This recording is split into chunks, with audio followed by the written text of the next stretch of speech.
This old guy DIY video has to do with troubleshooting a 2004 Kohler Command 23 horse motor on an Aaron's zero turn that belongs to a hot chick that I know. So unsurprisingly, she's nice, she looks good, she's almost 60 years old, so it's not hard for her to get help. And it seems that one of the guys that was helping her out must have been distracted, because I stopped over here today. I was going to cut some grass for her, and when I fired this mower up, it was blowing blue smoke, and when I tried to go up a hill, it didn't have much power. So I thought, man, that's the same symptoms it had when I replaced the head gaskets on this thing last year.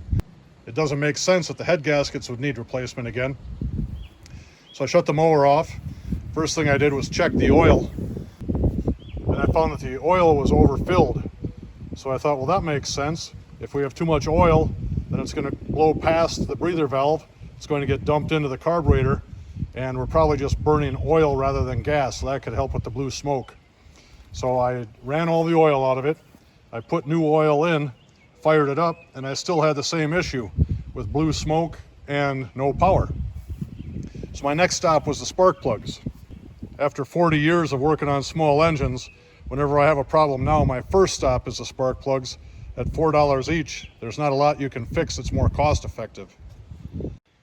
When I removed the plugs, this is the condition I found for the spark plugs.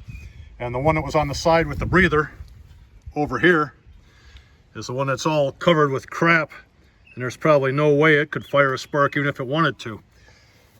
So I believe the lack of power issue and the blue smoke is basically this thing was running on one cylinder, doing the best that it could. So I replaced the spark plugs with new ones. This is what it looks like with a new plug next to that oil-fouled plug. I verified that the oil level was right. The fuel filter is clean. We had good fuel in there. I fired this thing up. I just took it for a run up and down the hill where it was losing power before, and it's back to running like a stud horse in the spring. So the moral of this story is, if you have an issue with a motor, before you start thinking, oh, I have to replace coils or I have to do head gaskets, start with the oil level and the spark plug condition, and you may save yourself a lot of time and money. Thank you for watching. If you haven't subscribed, please do, and have a great day.